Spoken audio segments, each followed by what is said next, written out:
My name's Deepak Kamra. I'm with Canaan Partners, and I'm really here to talk with our keynote speaker today, Bob Annibale. I think I said that right. Pretty good.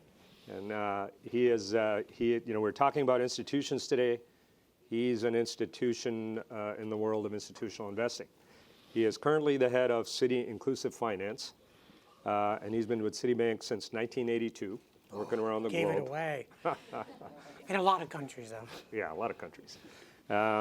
He also sits on a number of committees and boards, the FDIC Committee on Economic Inclusion, the Board of Axion Microfinance, I'll probably miss a few, the Citi Foundation, and many others. And I like this one. 2014, he was honored by the Obama administration as a White House champion of change for his work integrating immigration, new immigrants, integrating and citizenship in the U.S. So have you been contacted by the new administration about that award? I was tweeted. You were tweeted? Yeah, not popularly at the beginning, about working on immigration. Yeah, that was popular, but yeah. All right. So tell me, first, kicking it off, how did you get involved? You were on the commercial side for many years at Citibank. How did you get involved in this side of the business? Assad Mahmoud, because basically I was, for years. Really? Because that's the reason I'm here, too. Yeah, okay. Yeah, so to connect many points. No, I was in Treasury, and sorry, I came off British Airways and croaking away here today, a little congested. But I was in Treasury at Citi for many years, and in the Middle East and Africa and Europe and New York. And then my last job was the Senior Treasury Risk Officer of Citigroup. And I guess it would have been Treasury, would have been the next job.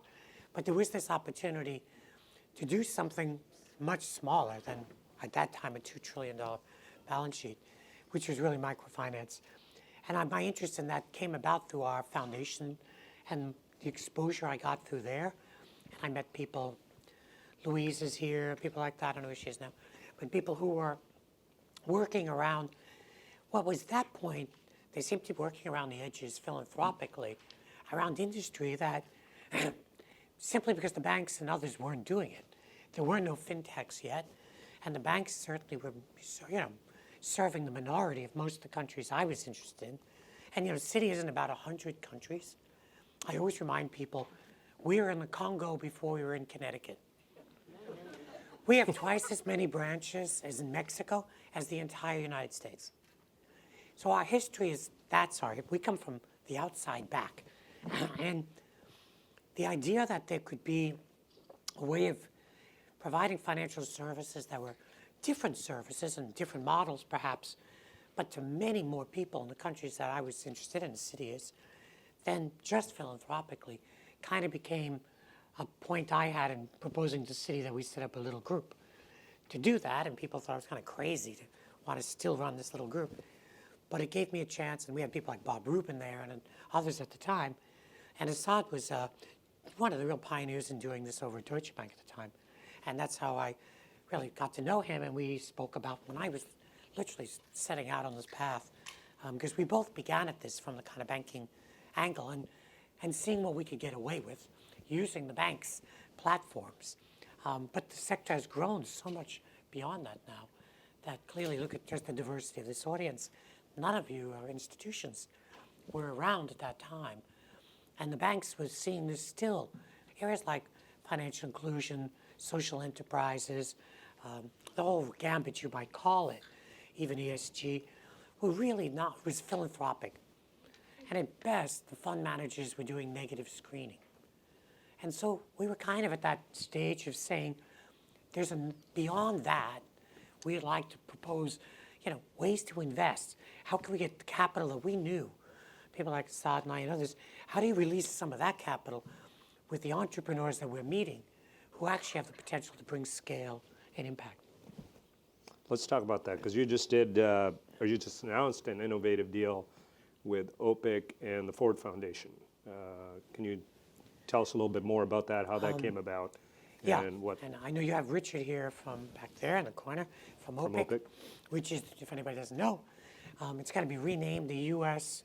International Development Finance Company, or something like that, corporation.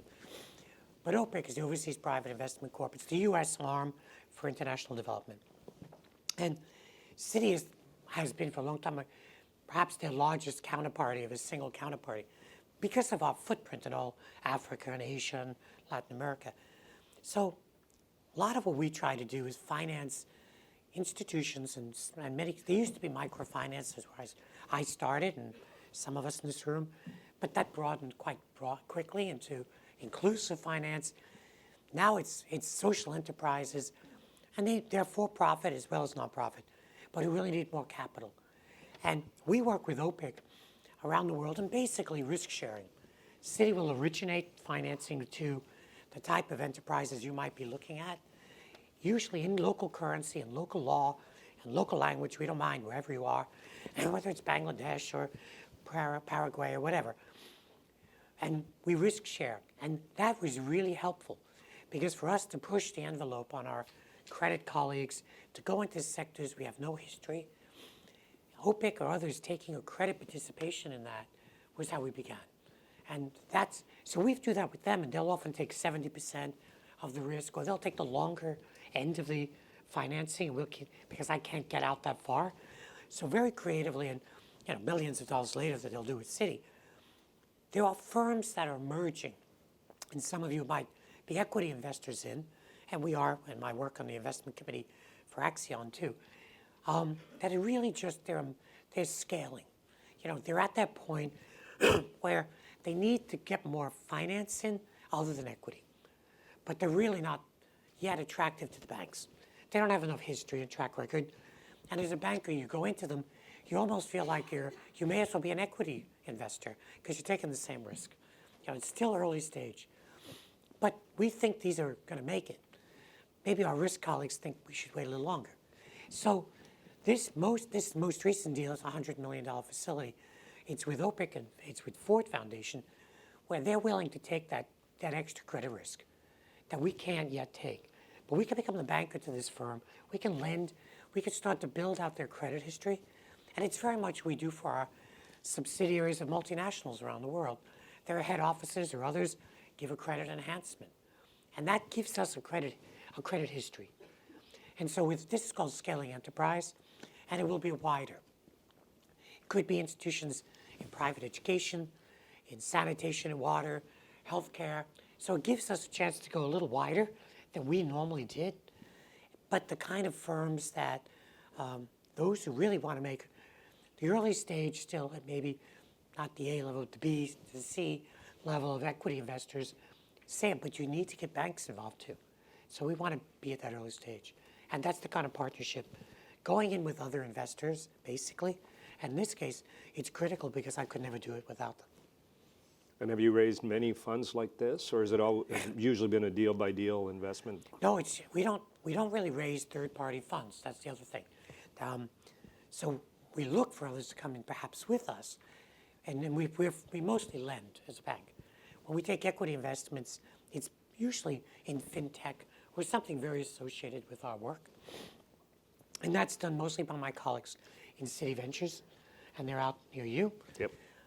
And that's because we look at firms that are, perhaps we would acquire them, but better yet, don't, because you suffocate them sometimes when we acquire them.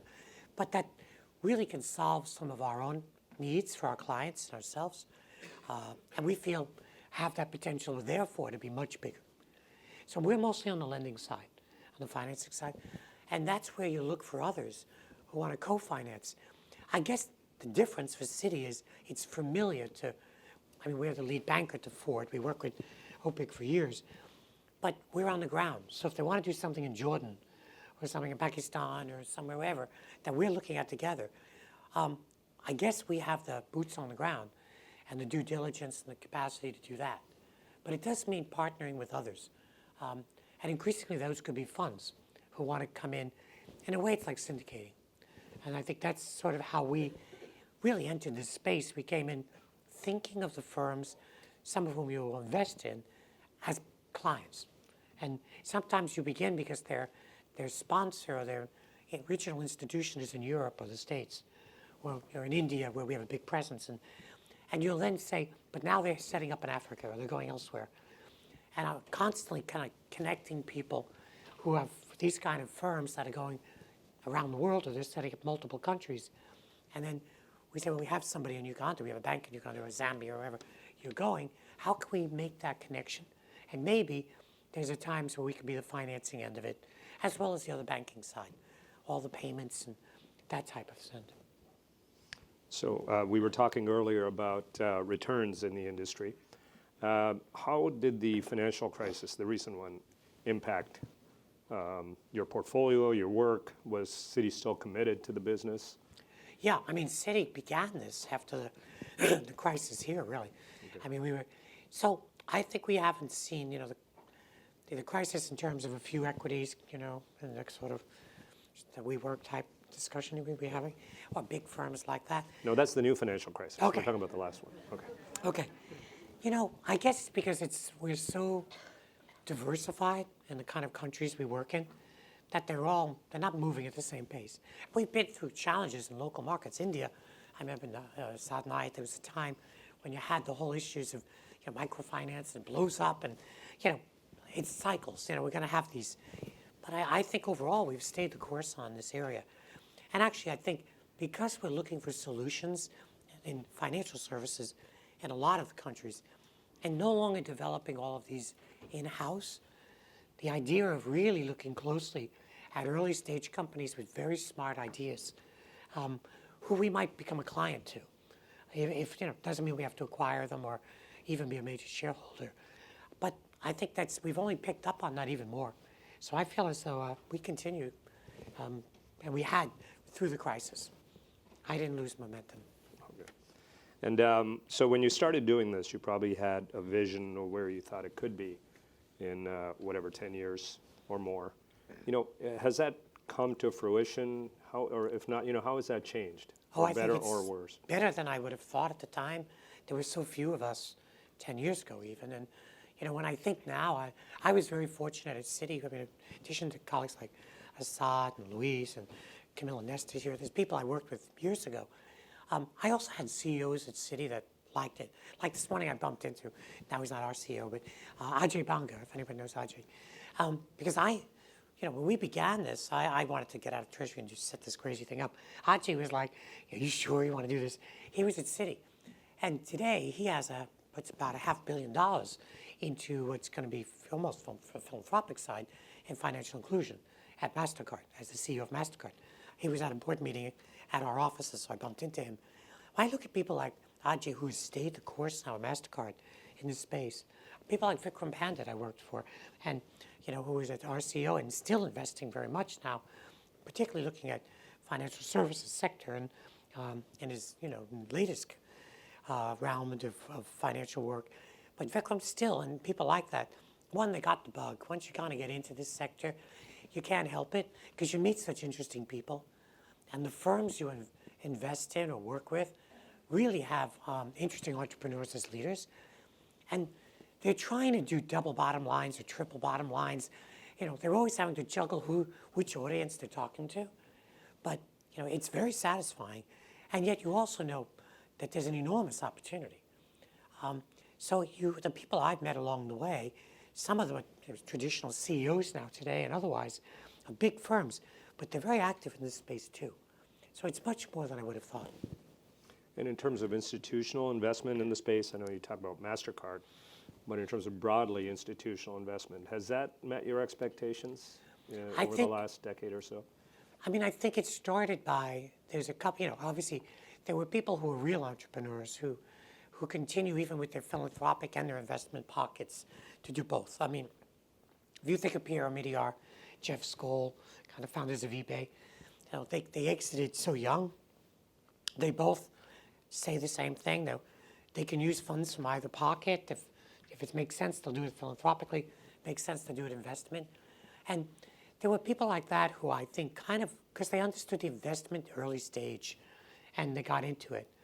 Gates and folks have done things both in terms of the hugely philanthropy around some of these areas, but also some of their own funds investing. And it's been a slower start. I mean, some of the foundations have taken their time. We do this Skoll Foundation every year in the spring in Oxford, which Jeff has. And I was doing an event each time I do a dinner. And, we had Derek Walker there talking. He was at the event with me from Ford, and that night we were sitting there. He was editing what was coming out in the morning at the Wall Street Journal, that he was going to put $1 billion into sort of what we would call, I guess, mission investment, mission-focused investment. It wasn't program-related investment. That has a very specific tax benefit to foundations in the sense that it's like giving away money. They have to give out 5% a year of their corpus.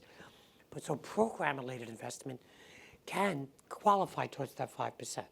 But it has to have basically a higher risk threshold and a lower risk return in some way, that trade-off. So you'd be an early investor. And mission-related was, I want more of my corpus, of my to be invested in areas that align with our values and our mission in our terms. And so we've started to see that money come in.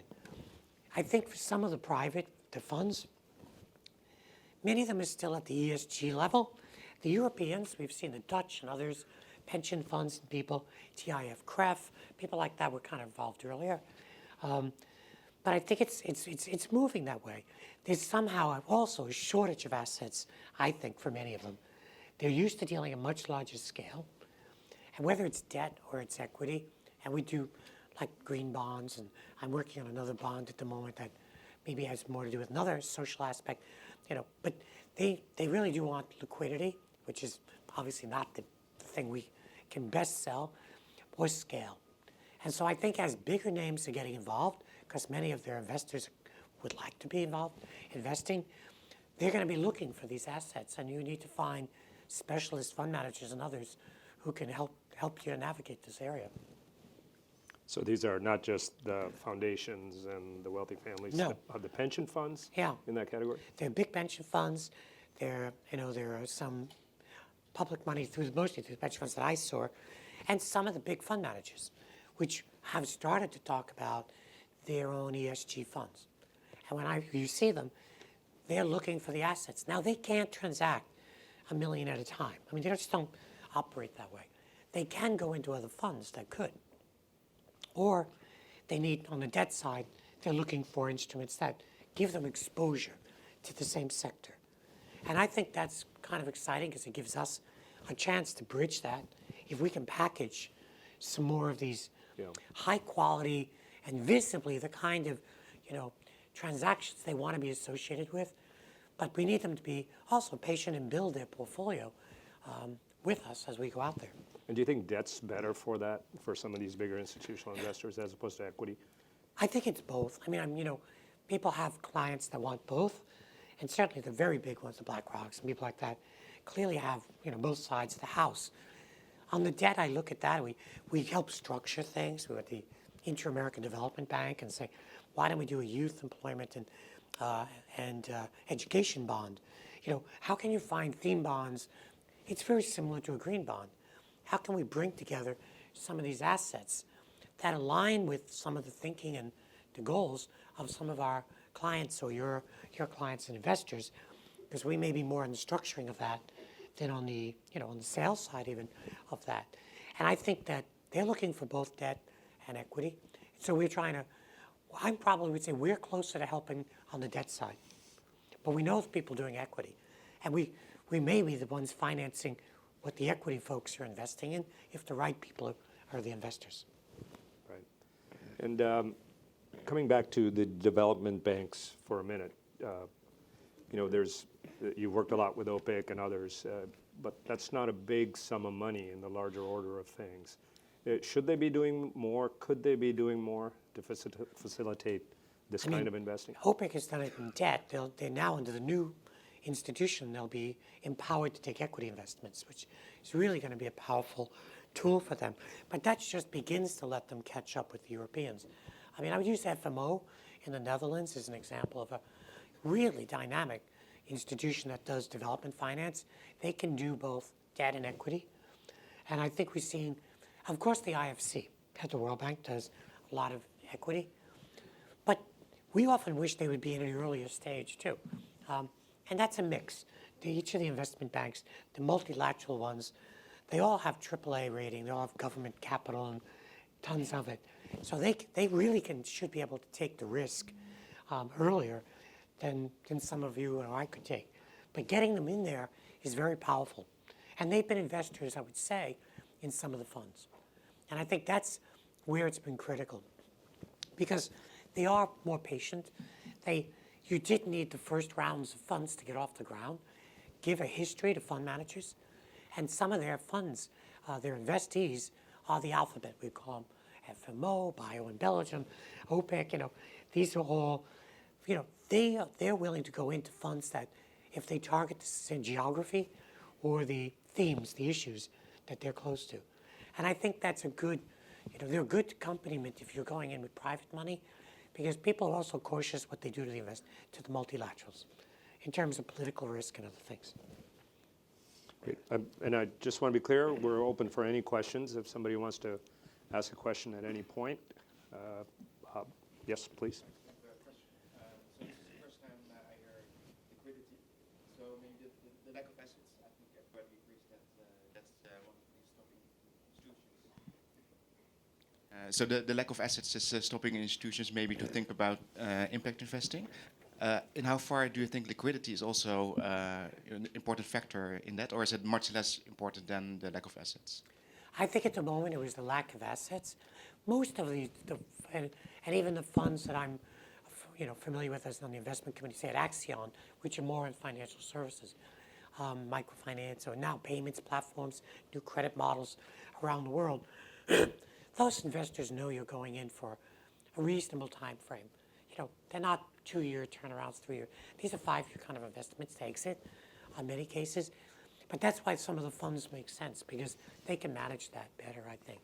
But I think it's this simple shortage of assets in many ways, and specialist asset managers to really satisfy, a bigger fund manager's needs, their own fiduciary needs. And I mean, not fiduciary risk, but in terms of reporting and operating and all the rest. So I think that there's a bit of a gap in both. But of course, liquidity, it's easy if we buy things that are, some of the green bonds or the debt instruments have more liquidity. But equity, those of you who do equity know, that's a different process, it's a different game. I mean, I'm always looking at our exits in the equity side, and that takes a lot more work than the investment side, which is a lot of fun. I love going, we have half the meeting is about investing, and the other half is, we thought we were going to get out of that one, or when's the real exit going to happen? That's much more nuanced. Can I just ask a kind of naive question? Can you just give me a little bit more definition for lack of assets? You mean the lack of financial strategies or the projects that they're financing? The projects. Okay.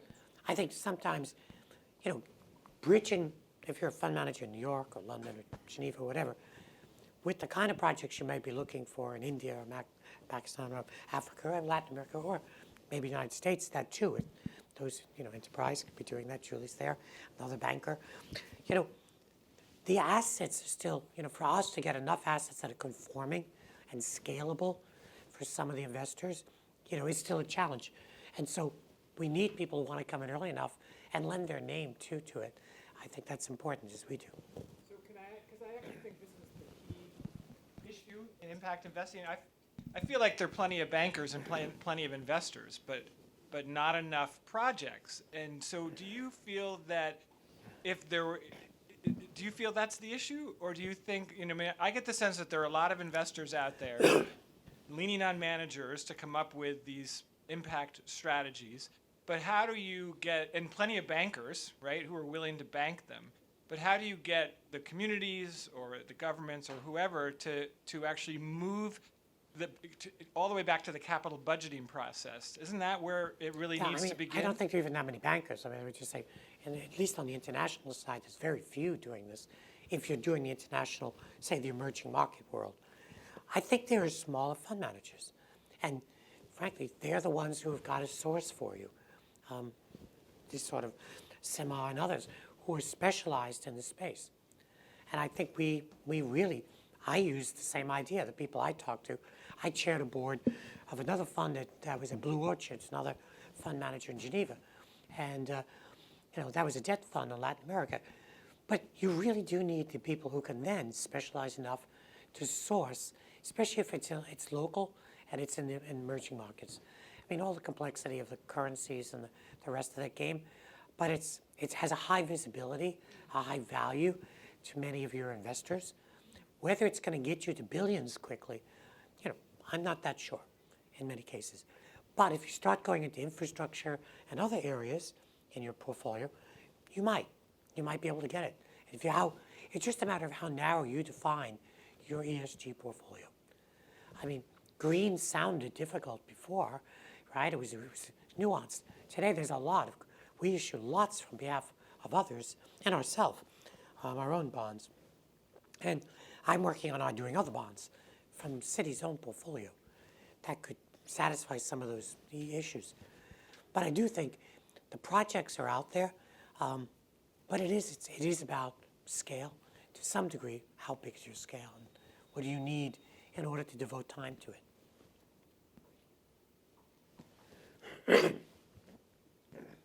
Yes. I think talking about the number of projects, and I often hear a bias among investors against investing into intermediaries. I think one has to realize our own experience doing renewable in the frontier markets. And frontier for us is like Uganda, not Brazil, or small islands in the Philippines, and on financially sustainable basis and profitable basis. You need to develop local capacity. And local capacity, I'm going to be politically incorrect, doesn't mean necessarily from local people, but you need to build teams, either import people that then will develop roots there and hire and build teams. They are the ones who at the end develop the projects and populate the universe we need to have. The trend right now among some large investors against fund of funds, I'm biased because I'm running one. It's really counterproductive in a sense because we're not going to before we get the projects, we need the teams. We need to develop the human capital necessary. It's happening, but it's not happening as fast as the supply of capital is building up. And some of the investors I didn't mention are family offices, families. I mean, I must say from my experience through our private bank with like the ultra high net worth clients, they like this. But I would always say too, I don't think they're profit maximizing. They've made their billions already they've got their specialization. They like this. They think they're going to do well, but they're patient on this, maybe more so than they would have been otherwise. So I think understanding the risk return and the time frame for your investors, when they get involved in this kind of portfolios, I find our clients at least get very involved, and they want to understand the underlying institutions. And that's why you're right. You do want intermediaries, if you need them, and you probably will, who have boots on the ground, who can go with investors and meet the institutions. We go meet the institutions we invest in as a board. And I think you have to think, if you're going to be a fund of funds, yes, your costs are different. But without that, I'm not sure you're going to give somebody all they're looking for. Creating it yourself, waiting to find listed securities or something from New York or London. You really do need to have others you partner with to do that origination.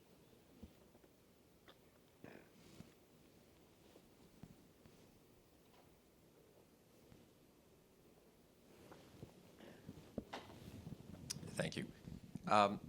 One of the issues for developed markets versus frontier or less developed country areas is hedging costs.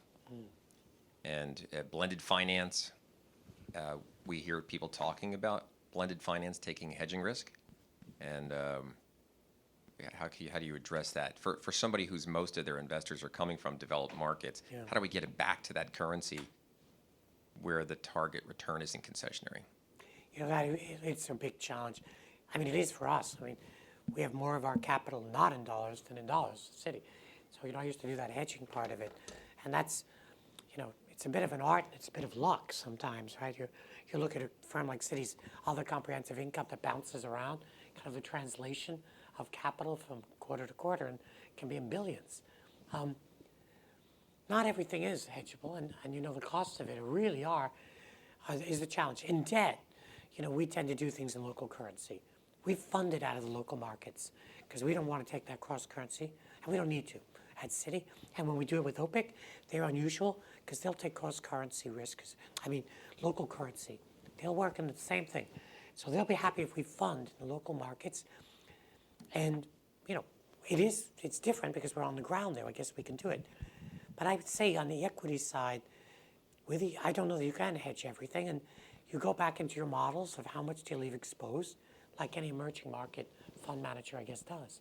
And one last follow-up on that is that the other thing that keeps us out of, we're credit people. So the other thing that keeps us out of there is the risk-free rate in the local currency too.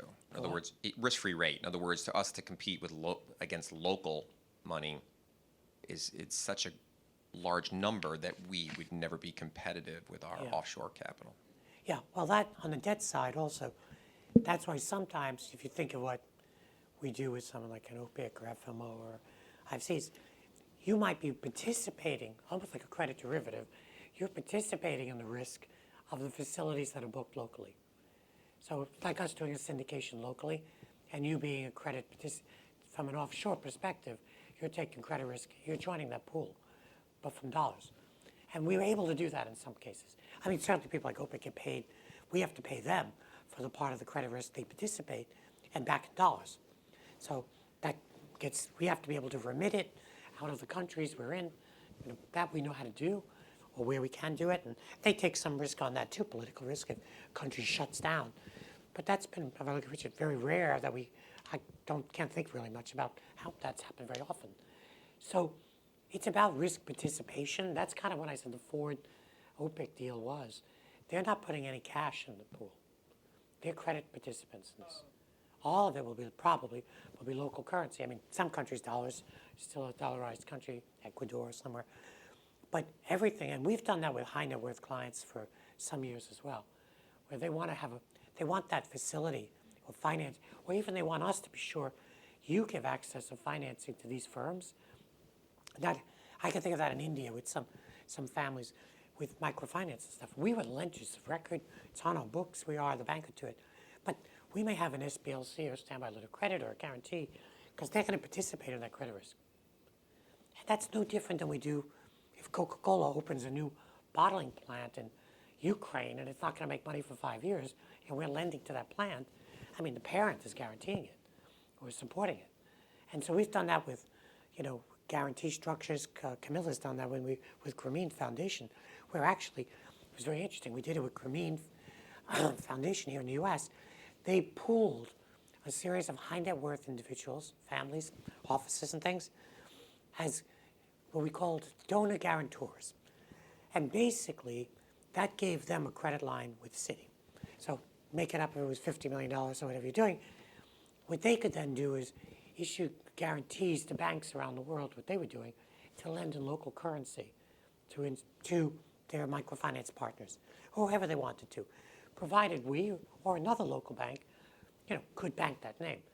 Those donor guarantors were sitting in the States. They never moved any of their money. Their money was still being invested in things they liked in their banks, or in our bank, if it's our private bank, for example, and it was pledged. It was like a margin. But they were participating in that credit risk. They were giving a credit enhancement, if I think of it that way. And they did it as a pool of, very, very wealthy families who were interested in Grameen structured that. They were the, again, the structurer, Camilla and Nestor there and all. We were the banker to it. And we weren't always the banker in the countries where the deals were. But we would have issued a Citibank guarantee to a local institution, which for them, as banks in a local market from a risk rating, is pretty high. And so we came up with structures that allowed us to make these connections down to local currencies in local markets that otherwise are very hard to come in and out of. And if you're doing equity in those markets, you really need good intermediaries who know how to do that and know whether to hedge or not. But I think on the debt side, we've been doing it, but it's more of a boutique approach with some very large clients. Thank you very much. Thank you, son. Bob. Appreciate this. Thank you. Thank you.